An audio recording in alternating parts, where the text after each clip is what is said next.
Selamat pagi para delegasi.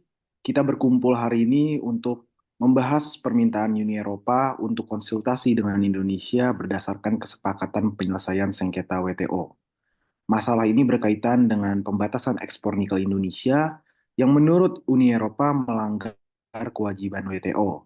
Kita akan mulai dengan pernyataan pembuka perwakilan Uni Eropa. Anda memiliki kesempatan.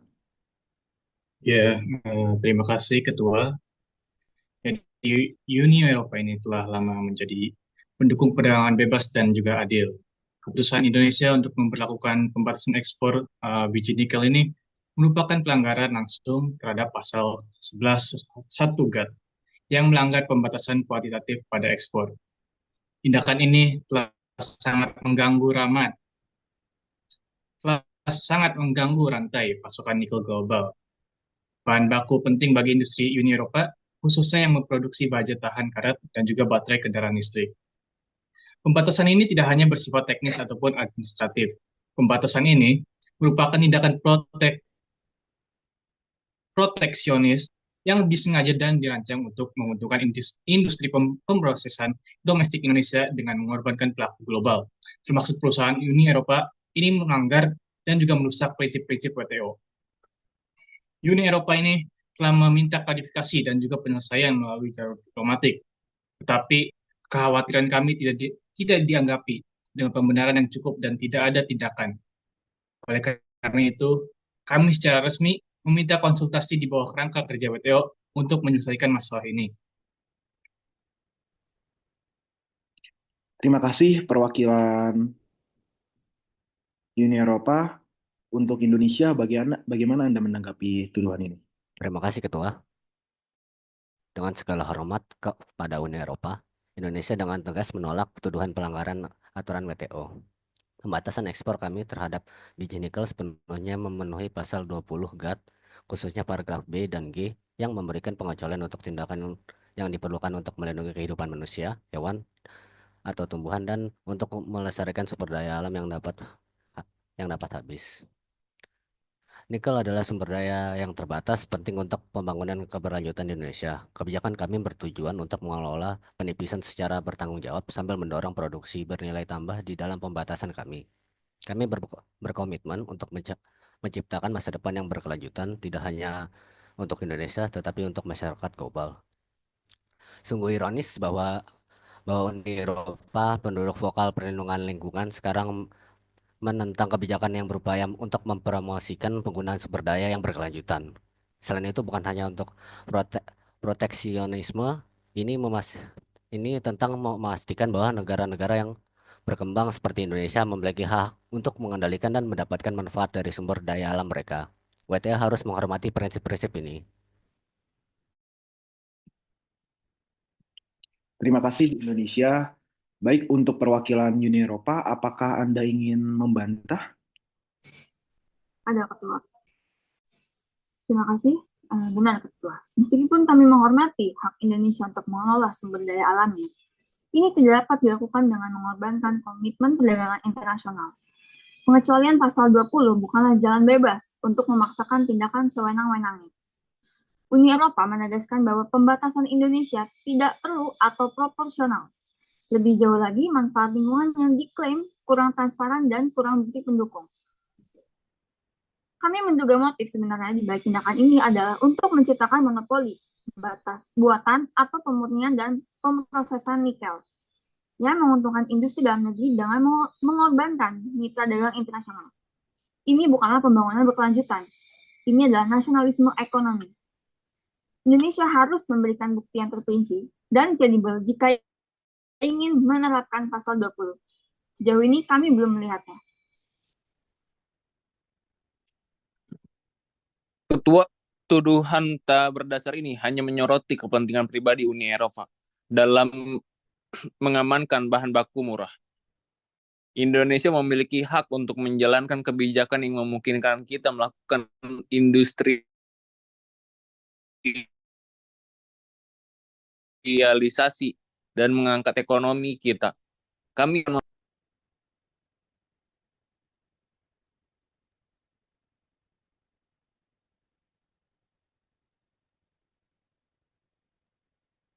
Ketua, jika saya boleh, kasus ini menjadi presiden tentang bagaimana negara-negara berkembang dapat menyimbangkan kewajiban perdagangan dengan membangun pembangunan berkelanjutan. Banyak dari kita yang mengamati dengan seksama untuk melihat bagaimana WTO menyelesaikan perselisihan.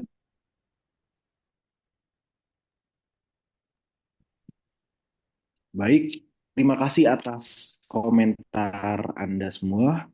DSB mencatat intensitas masalah ini dan perbedaan perspektif sebagaimana diamanatkan. Kami akan memfasilitasi konsultasi antara para pihak selama 60 hari ke depan untuk menjajaki solusi yang dapat diterima bersama. Kedua pihak didorong untuk memberikan transparansi penuh sesi ini ditunda.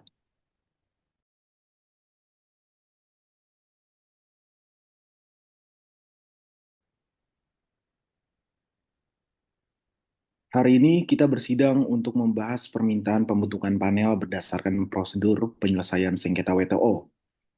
Karena konsultasi antara Uni Eropa dan Indonesia gagal menjelaskan sengketa terkait pembatasan ekspor nikel Indonesia, Uni Eropa telah menggunakan haknya berdasarkan kesepakatan penyelesaian sengketa atau DSU untuk meminta pembentukan panel perwakilan Uni Eropa. Anda dapat melanjutkan. Ya, terima kasih Ketua. Jadi Uni Eropa ini memiliki kekhawatiran yang signifikan mengenai tindakan Indonesia yang membatasi ekspor nikel. Tindakan ini tidak konsisten dengan kewajiban Indonesia berdasarkan pasal 11.1 di Perjanjian Umum tentang tarif dan juga ditambah dengan persyaratan konten dalam negeri, menciptakan keuntungan yang tidak adil bagi industri pengolahan nikel dalam negeri Indonesia. Jadi kebijakan ini merugikan produsen Uni Eropa yang bergantung pada impor nikel mentah, sehingga menciptakan distorsi dalam perdagangan global.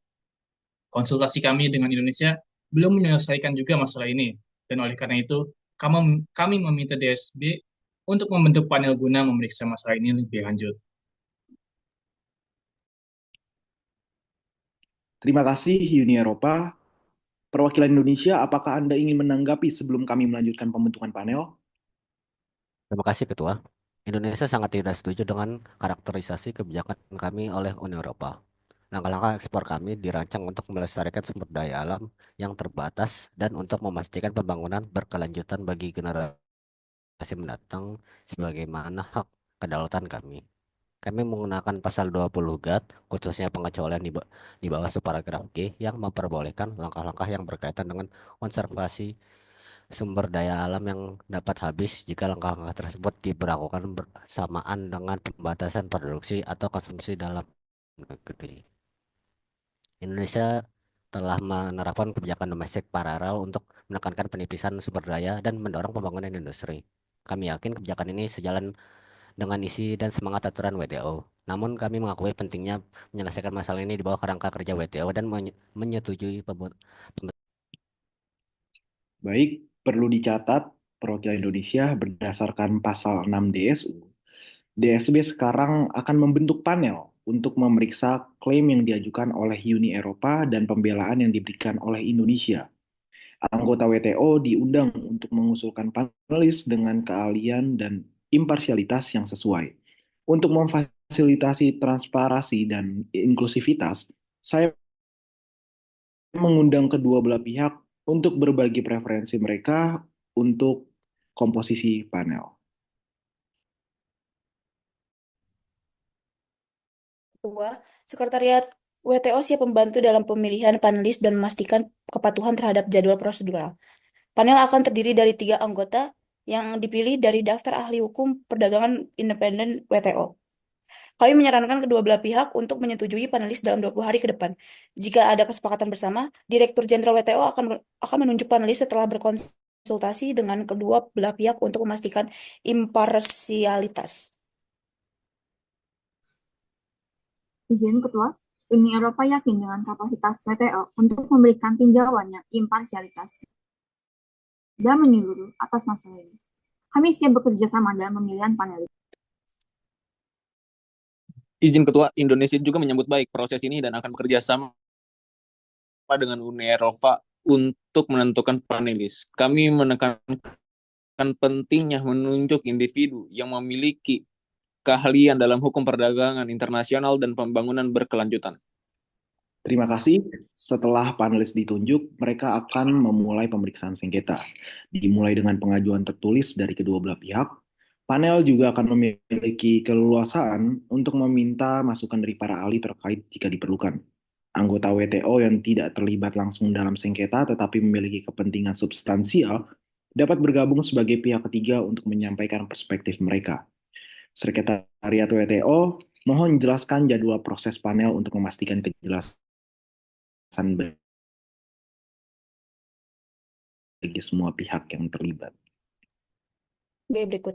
Dalam waktu 30 hari, kedua belah pihak harus menyerahkan argumen tertulis awal mereka. Panel akan mengadakan pertemuan substantif pertamanya sekitar 2 bulan setelah pembentukannya, yang memungkinkan kedua belah pihak untuk menyampaikan argumen lisan dan menanggapi pernyataan panel. Pertemuan substansif kedua akan menyusul dalam waktu 4-6 bulan dengan fokus pada sanggahan dan klarifikasi. Panel akan mengedarkan laporan akhirnya kepada para pihak secara rahasia dalam waktu 6 bulan. Setelah komentar para pihak, laporan akhir akan dipublikasikan dalam waktu 9 bulan tanpa penundaan. Garis waktu ini memastikan keadilan dan efisiensi prosedural sekaligus memungkinkan pertimbangan yang menyeluruh. Terima kasih atas klarifikasinya. Sebagai penutup, panel secara resmi dibentuk untuk memeriksa klaim Uni Eropa terkait pembatasan ekspor nikel Indonesia berdasarkan hukum WTO. Kedua belah pihak harus mematuhi garis waktu prosedural dan bekerja sama dengan panel untuk memfasilitasi peninjauan yang efektif.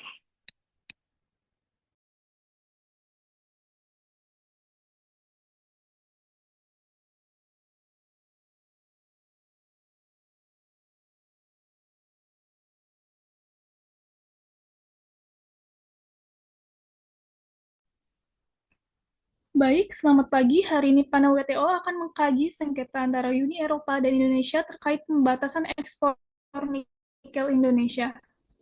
Panel akan meninjau dengan saksama hak klaim, pembelaan, dan bukti yang diberikan oleh kedua belah pihak. Uni Eropa sebagai penggugat, Anda dapat melanjutkan dengan pernyataan pembukaan Anda. Ya, terima kasih Ketua. Anggota panel, Uni Eropa mengajukan kasus ini karena larangan ekspor biji nikel Indonesia. Ditambah dengan persyaratan pemrosesan dalam negerinya, melanggar prinsip-prinsip inti WTO berdasarkan pasal 11 1 GATT. Tindakan-tindakan ini merupakan pembatasan kuantitatif atas ekspor yang dilarang keras oleh WTO. Kami berpendapat bahwa tindakan Indonesia bersifat diskriminatif yang dirancang untuk menguntungkan industri pemrosesan nikel dalam negerinya secara tidak adil dengan mengorbankan mitra dagang internasional, termasuk kami di Uni Eropa. Bukti menunjukkan bahwa sejak larangan tersebut diberlakukan, industri-industri Eropa telah menghadapi kekurangan, peningkatan biaya, dan juga berkurangan daya saing di pasar budget tahan cut global. Dapatkah Anda memberikan contoh-contoh konkret atau data untuk mendukung pernyataan ini? Tentu saja. Harga biji nikel di Uni Eropa telah meningkat sebesar 35% sejak larangan ekspor Indonesia mulai berlaku pada tahun 2020. Kapasitas pemrosesan domestik Indonesia telah berkembang pesat. Kami sampaikan bukti Uni Eropa 1 yang berisi data perdagangan yang menunjukkan korelasi langsung antara larangan tersebut dan peningkatan ekspor nikel olahan bernilai tinggi dari Indonesia. Hal ini menunjukkan adanya niat yang mendistorsi perdagangan di balik tindakan tersebut. Terima kasih Uni Eropa. Indonesia sebagai responden, sekarang Anda dapat menyampaikan pembelaan Anda. Terima kasih Ketua. Anggota panel, Indonesia mengakui penerapan larangan ekspor nikel, tetapi tindakan ini sepenuhnya dibenarkan berdasarkan pasal 20G GATT yang memungkinkan pembatasan yang diperlukan untuk melestarikan sumber daya alam yang dapat habis. Nikel sangat penting bagi perekonomian Indonesia, tetapi cadangannya terbatas. Ekspor yang tidak diatur beresiko menghabiskan sumber daya ini sebelum kita dapat mencapai keberlanjutan ekonomi jangka panjang. Pembatasan tersebut mendorong penambahan nilai dalam negeri, mendorong industri hilir seperti produksi baterai kendaraan listrik yang penting untuk transisi energi hijau global.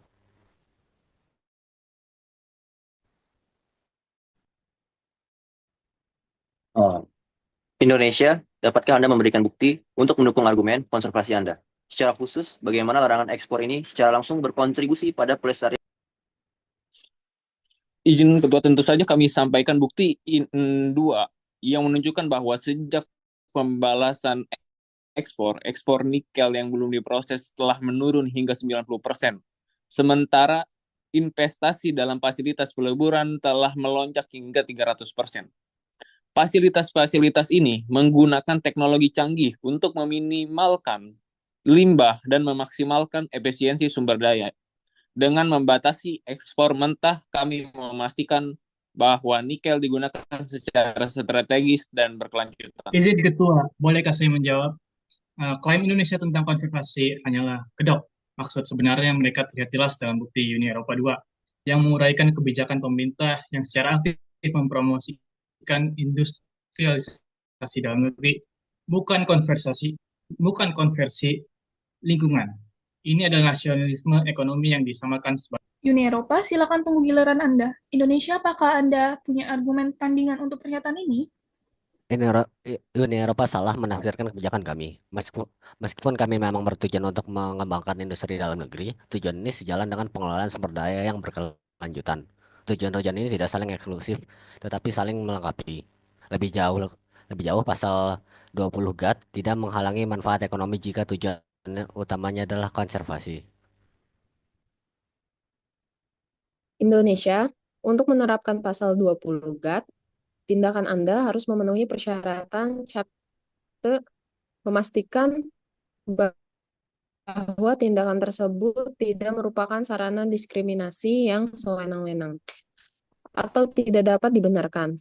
Uni Eropa berpendapat bahwa tindakan Anda secara tidak adil menargetkan industri Kami asing. menolak Bagaimana tanggapan klaim Anda? diskriminasi. Perusahaan dalam negeri dan asing sama-sama tunduk pada persyaratan yang sama, yaitu memproses biji nikel di Indonesia. Tidak ada perlakuan yang tidak setara. Ketua, ini menyesatkan. Dalam negeri dengan menawarkan subsidi, ada keringanan pajak yang tidak tersedia bagi investor asing. Ini melanggar prinsip perlakuan yang sama menurut aturan. Indonesia, dapatkah Anda menjelaskan apakah insentif domestik Anda membedakan antara entitas domestik dengan entitas asing? Kami mengakui bahwa insentif tertentu ada untuk perusahaan yang berinvestasi dalam ekosistem industri kami. Namun, ini adalah alat standar untuk pembangunan nasional dan bukan merupakan diskriminasi. Sekarang, mari kita beralih ke aspek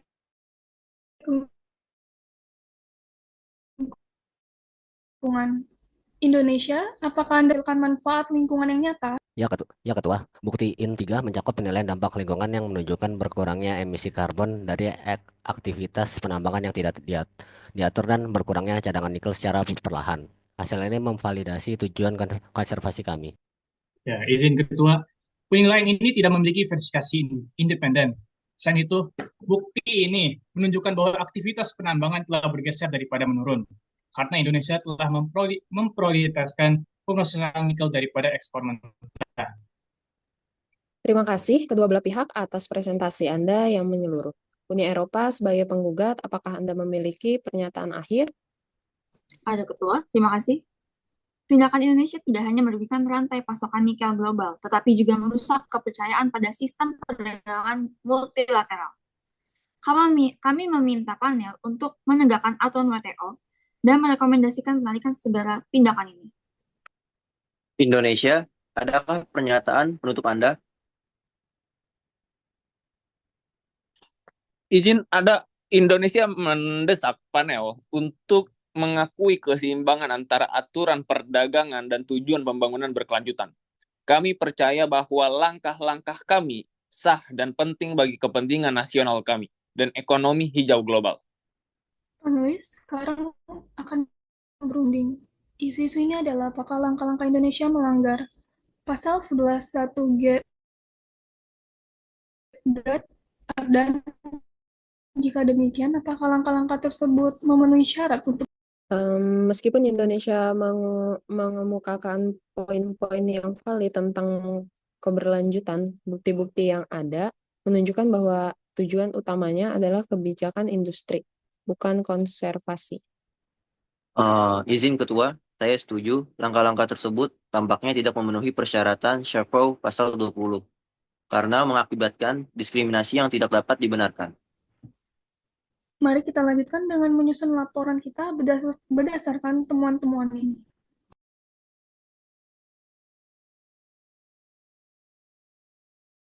Baik, setelah pemeriksaan menyeluruh terhadap argumen dan bukti yang diajukan oleh kedua belah pihak, panel siap mengumumkan temuannya mengenai sengketa DS 592 Uni Eropa versus Indonesia mengenai pembatasan ekspor nikel oleh Indonesia.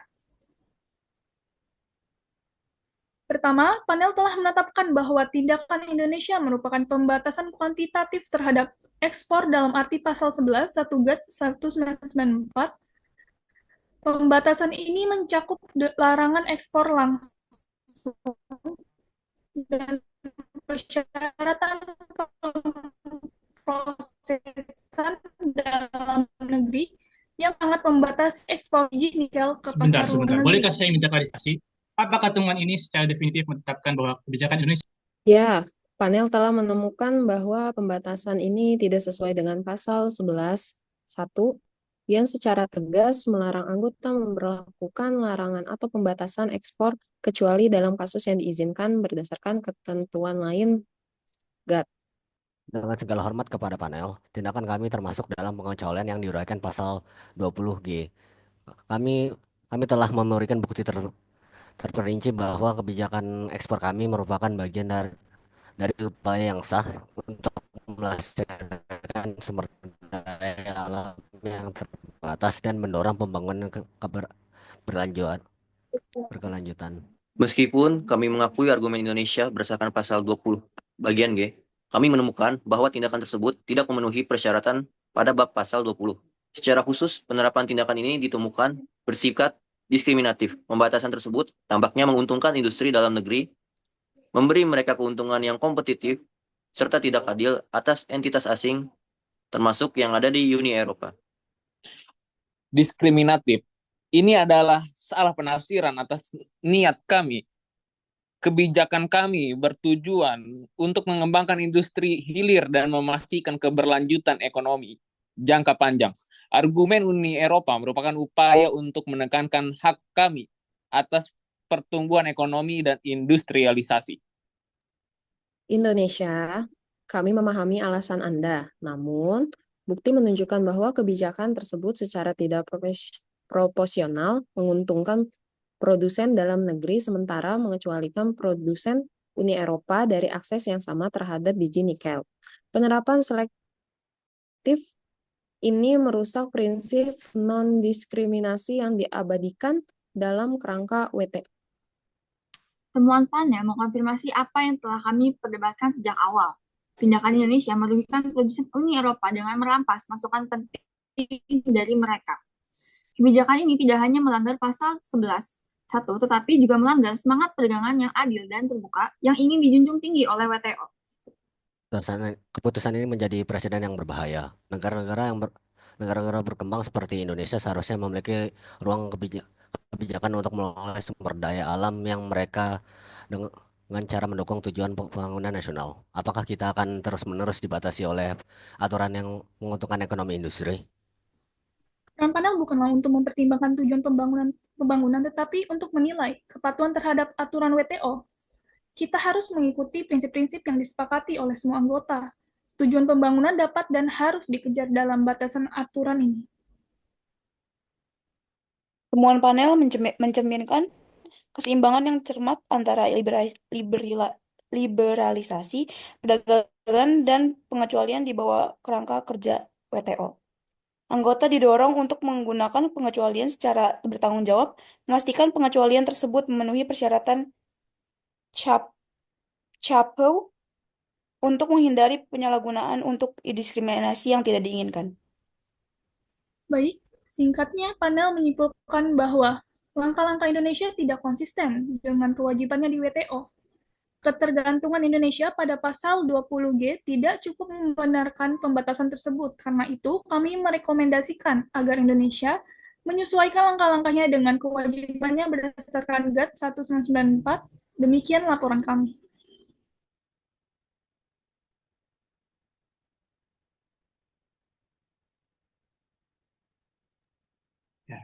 Kami menghargai ketemuan dari panel. Uni Eropa secara resmi meminta pengesahan laporan oleh Badan Penyelesaian Sengketa ini dan mendesak Indonesia untuk segera mematuhinya. Meskipun kami menghormati pekerjaan panel, kami tidak setuju dengan temuannya. Indonesia akan menggunakan haknya untuk mengajukan banding atas keputusan ini ke Badan Banding WTO. Langkah-langkah kami sangat penting bagi masa depan ekonomi dan lingkungan kami. Dan kami yakin panel belum sepenuhnya memahami implikasi yang lebih luas. Baik, kasus ini menyoroti ketegangan yang terus-menerus antara aturan perdagangan dan kebijakan pembangunan. Hal ini menggarisbawahi perlunya WTO untuk beradaptasi dengan prioritas yang terus berkembang dari para demikian. Terima kasih para perwakilan atas kerjasamanya. Laporan panel sekarang akan diteruskan ke Badan Penyelesaian Sengketa untuk diadopsi atau diajukan banding. Sidang ini ditunda.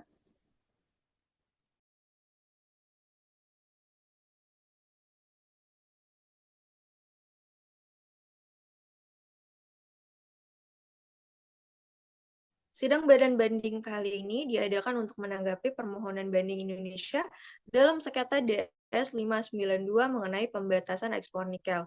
Indonesia, mohon sampaikan alasan permohonan banding Anda. Terima kasih para badan banding. Yang terhormat, kami menentang temuan panel atas 3 alasan utama. Yang pertama, kesalahpahaman atas pasal 11.1 GATT. Panel gagal mempertimbangkan bahwa tindakan Indonesia bukanlah larangan atau pembatasan, sebagaimana yang dimaksud pasal 11.1. Sebaliknya, tindakan tersebut merupakan bagian dari kebijakan industri komprehensif yang bertujuan untuk mendorong pembangunan ekonomi domestik dan pengelolaan sumber daya. Yang kedua, penerapan pengecualian pasal 20 GATT yang salah. Panel secara tidak tepat menilai justifikasi Indonesia berdasarkan pasal 20G yang mengizinkan tindakan yang terkait dengan konservasi sumber daya alam yang dapat habis. Panel tidak memberikan bobot yang semestinya pada bukti kami yang menunjukkan tujuan dan manfaat lingkungan dari tindakan tersebut. Yang terakhir, kegagalan dalam menangani tujuan pembangunan berkelanjutan. Panel lalai memperhitungkan pembukaan WTO yang menekankan pembangunan berkelanjutan. Kebijakan nikel kami sejalan dengan tujuan ini dengan mempromosikan industri bernilai tambah lokal dan mengurangi degradasi lingkungan. Baik, dari Uni Eropa, bagaimana tanggapan Anda terhadap klaim Indonesia? Secara khusus, sampaikan argumen mereka mengenai pasal 11.1. Baik, terima kasih kepada para anggota banding. Anggota yang terhormat, kami sangat tidak setuju dengan pernyataan Indonesia.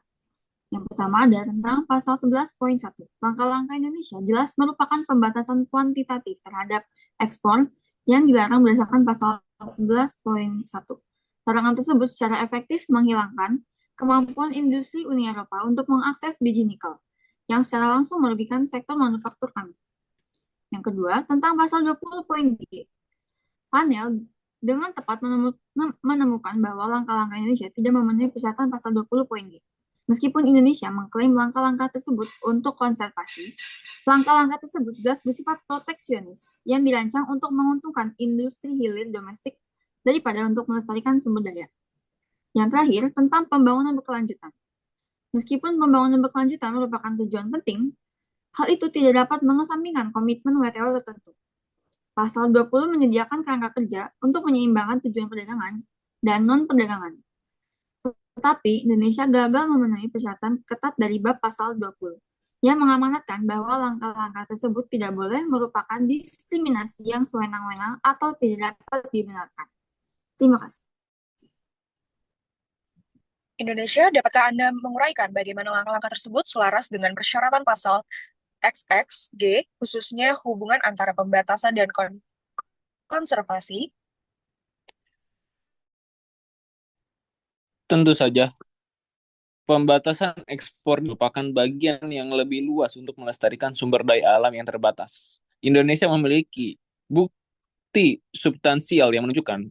Yang kedua, penurunan lanjut ekstraksi biji nikel yang memperpanjang umur sumber daya tersebut. Yang ketiga, peningkatan investasi dalam industri peleburan dan pemrosesan yang berkelanjutan secara lingkungan yang mengurangi ketergantungan global pada praktik penambangan yang tidak efisien dan merusak lingkungan. Langkah-langkah ini berkaitan dengan konservasi sumber daya alam yang dapat habis sebagaimana ditetapkan dalam pasal 20 poin G. Selain itu, langkah diberlakukan bersamaan dengan pembatasan produksi atau konsumsi dalam negeri, karena kebijakan kami juga mengatur kegiatan penambang dalam negeri. Baik, panel menemukan bahwa langkah-langkah Anda tidak diterapkan dengan cara yang konsisten sesuai dengan bab pasal 20. Bagaimana Anda mengatasi kekhawatiran bahwa langkah-langkah tersebut diterapkan dengan cara yang merupakan diskriminasi dan tidak dapat dibenarkan? Kota yang terhormat, langkah-langkah tersebut diterapkan secara seragam dan transparan. Setiap diskriminasi yang dirasakan muncul dari perbedaan yang melekat dalam posisi industri dalam negeri versus asing. Manfaat bagi industri dalam negeri merupakan ekspansi sekunder, bukan tujuan utama dari langkah-langkah ini. Baik Uni Eropa, apakah bukti mendukung klaim konservasi dan non-diskriminasi Indonesia? Tidak. Kebijakan Indonesia berdampak secara tidak proporsional pada industri asing, sementara memungkinkan sektor pemrosesan dalam negerinya berkembang, yang menunjukkan niat proteksionis. Lebih jauh, langkah-langkah alternatif yang tidak terlalu membatasi perdagangan, seperti pajak ekspor, dapat mencapai tujuan konservasi yang serupa. Pejabat Sekretariat WTO, kepada Saudari Fizrina, apakah Anda memiliki klarifikasi hukum tambahan? Ya tentu, para anggota yang terhormat, berdasarkan pasal 11 ayat 1 GATT, pembatasan kuantitatif dilarang kecuali jika memenuhi syarat pengecualian berdasarkan pasal 20. Pasal 20 poin G mensyaratkan hubungan langsung substansial antara tindakan dan tujuan konservasi, serta kepatuhan terhadap klausul non-diskriminasi yang tercantum dalam CAPHO. Panel menyimpulkan bahwa tindakan Indonesia gagal dalam pengujian ini. Baik, terima kasih. Kami akan berunding dan mengeluarkan putusan kami sampai dengan batas waktu 90 hari.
Baik, kami di sini untuk menanggapi banding Indonesia atas laporan panel dalam DS2 mengenai tantangan Uni Eropa terhadap pembatasan ekspor nikel di Indonesia. Setelah peninjauan menyeluruh, kami telah mengevaluasi masalah hukum yang diajukan oleh Indonesia dan Uni Eropa berdasarkan hukum WTO, khususnya Perjanjian Umum tentang Tarif dan Perdagangan GATT 1994. Indonesia menegaskan bahwa panel keliru dalam menafsirkan pasal 11.1 dan 20G. GATT secara khusus, Indonesia berpendapat bahwa pembatasan ekspor nikel merupakan tindakan untuk konservasi sumber daya alam yang dapat habis, yang dibenarkan berdasarkan pasal 20 huruf G. Sebaliknya, Uni Eropa berpendapat bahwa pembatasan ini terutama bertujuan untuk mendukung industri dalam negeri Indonesia dan melanggar aturan WTO tanpa pembenaran lingkungan yang memadai. Baik, mari kita periksa ketentuan yang relevan. Pada pasal 11 ayat 1 GATT melarang pembatasan kuantitatif pada ekspor atau impor, memastikan bahwa arus perdagangan tetap bebas dari pembatasan yang tidak dapat dibenarkan. Lalu pada pasal 20G, GATT memberikan pengecualian untuk tindakan yang berkaitan dengan konservasi sumber daya alam yang dapat habis, asalkan tindakan tersebut diberlakukan bersamaan dengan pembatasan pada produksi atau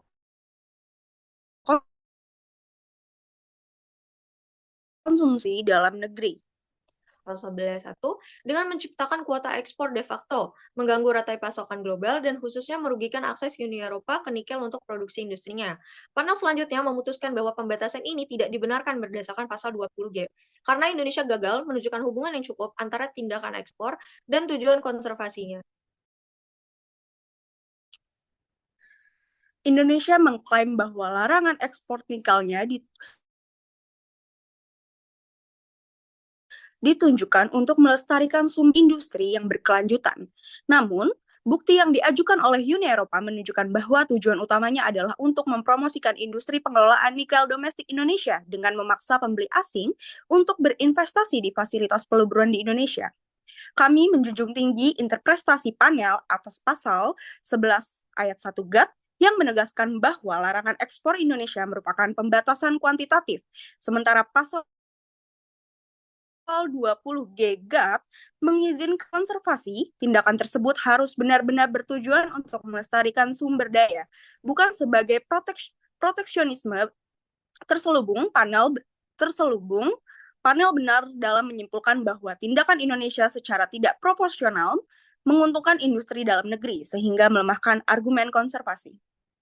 Selain itu, persyaratan bab pasal 20 mencegah diskriminasi yang sewenang-wenang atau tidak dapat dibenarkan dan memastikan tindakan bukan merupakan pembatasan terselubung terhadap perdagangan tidak terpenuhi. Kebijakan Indonesia tampak tidak konsisten karena produsen nikel dalam negeri tidak menghadapi batasan yang sebanding yang menunjukkan penerapan yang diskriminatif. Sebagai kesimpulan, Badan Banding menegaskan temuan panel bahwa tindakan Indonesia melanggar pasal 11 ayat 1 GATT, pemberlakuan pasal 20G GATT oleh Indonesia tidak dapat dibenarkan karena tindakan tersebut tidak memenuhi persyaratan substantif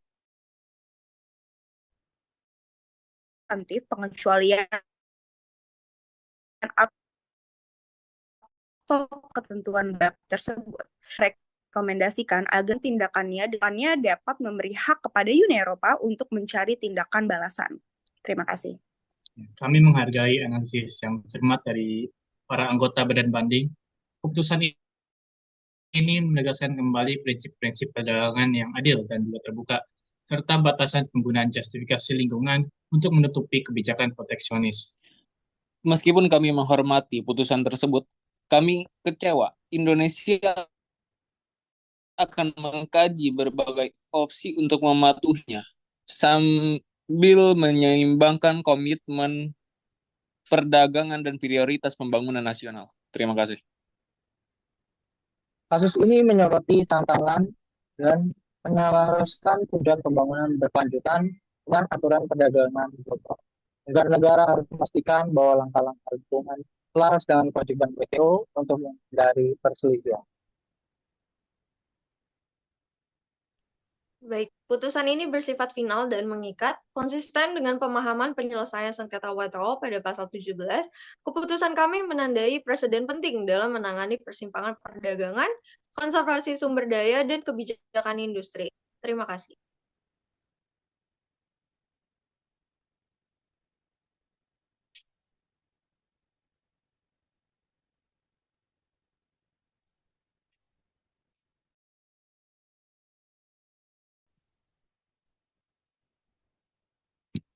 Baik, Badan Penyelesaian Sengketa bersidang hari ini untuk membahas penerapan putusan badan banding yang diadopsi dalam kasus DS 592, di mana panel dan badan banding telah menemukan bahwa tindakan Indonesia Nikel tidak konsisten dan 1 GAT 1994. Indonesia, kami sekarang menunggu kabar terbaru tentang upaya kepatuhan Anda. Terima kasih Ketua. Indonesia menghormati putusan panel dan badan banding. Namun, menerapkan perubahan ini merupakan proses yang rumit.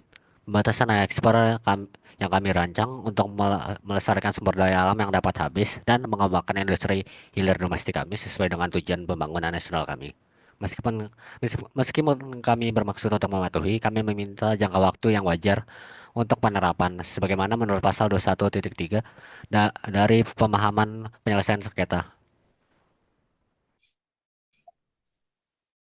Ketua, Uni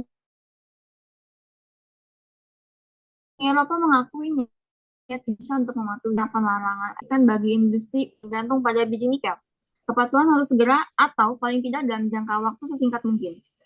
Putusan tersebut dengan jelas menyatakan bahwa pembenaran Indonesia berdasarkan pasal 20 poin G tidak cukup, karena tindakan tersebut diterapkan secara diskriminatif dan tidak diperlukan untuk tujuan konservasi.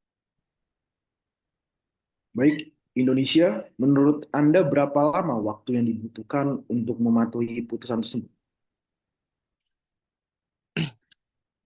Mengingat kompleksitas dalam revisi undang-undang dan kebijakan nasional, serta berkonsultasi dengan para pemangku kepentingan, kami mengusulkan periode kepatuhan selama 15 bulan sejak hari ini. Ketua, kami menganggap permintaan ini berlebihan. Tindakan yang dimaksud tidak hanya merugikan perdagangan, tetapi juga merusak kredibilitas kewajiban WTO. Kami mendesak Indonesia untuk mempercepat proses ini, guna meminimalkan kerugian bagi para pemangku kepentingan. Baik, sebagai pihak ketiga yang berkepentingan, kami menyadari adanya keseimbangan antara aturan perdagangan dan tujuan kebijakan dalam negeri. Namun, putusan badan banding memperjelas bahwa tujuan konservasi tidak boleh dijadikan dalih untuk pembatasan perdagangan. Indonesia harus menunjukkan upaya yang sungguh-sungguh untuk mematuhi. Ketua, menurut pasal 21.3 poin C DSU, jika para pihak tidak dapat menyetujui jangka waktu yang wajar, arbitrase dapat diajukan. Arbitrator akan menentukan jangka waktu yang wajar dengan mempertimbangkan sifat tindakan yang akan disesuaikan dan kompleksitas teknis yang terlibat. Indonesia, apakah Anda siap untuk berdiskusi dengan Uni Eropa menyetujui bersama kerangka waktu kepatuhan? Jika tidak, arbitrase mungkin diperlukan.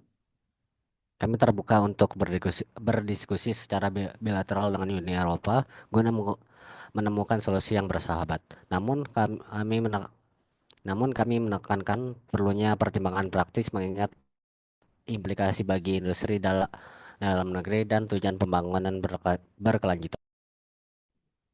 Baiklah, kami setuju untuk memulai diskusi, tetapi tetap memiliki hak untuk mengajukan arbitrase jika kami tidak dapat mencapai kesepakatan yang memuaskan dalam waktu 30 hari.